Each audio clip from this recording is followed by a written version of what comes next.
And ito guys, nakikita nyo ito. Ito guys ay mustard. Bumili ako sa Amazon ng 1 pack ng seeds ng mushroom. Iisa lang ang tumubo. So anyway, talagang binakudan ko ng todo para ito'y mamulaklak. Ito'y magiging gawin na nating binhi kasi napakamahal. Ayan. So buti may tumubong isa. Iisa lang guys ang tumubo. Ewan ko, pero napakasarap ito. Malalaking ano to guys, variety ng mustard, parang tabako. Ayan.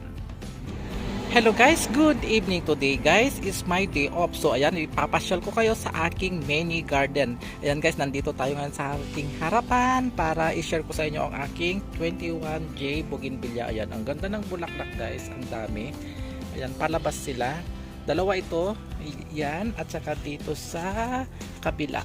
Ito, ayan, so dalawa itong binili ko noon guys. Ito yung ang ganda ng bulaklak. Ayan, yan ang aking 21J Bougainvillea. And mayroon akong bakante dito, bibili rin ako ng yellow at saka puti ngayon. Yan guys, June 11 2025. Ayan.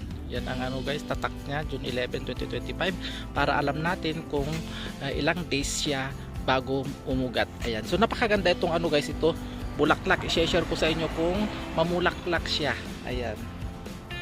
So ayan, ang main ano ng video natin ngayon ay i-share ko sa inyo anong nakakaalam sa halaman na ito guys. Ang bulaklak nito guys is golden yellow, yung parang bell na makapal.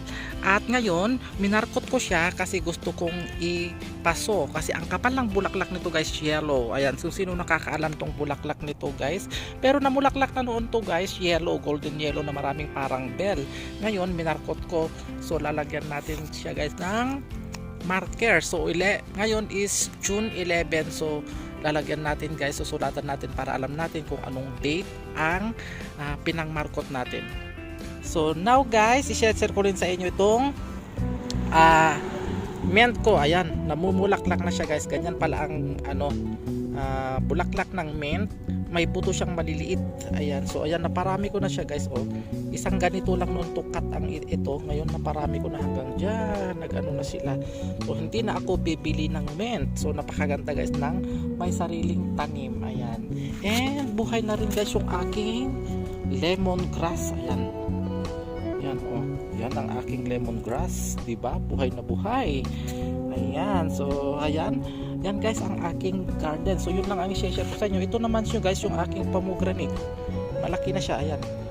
Lampas na, bewang. Dati isang tangkal lang ito. Ayan, ngayon laki na, bilis lumaki. Ayan. Thank you for watching.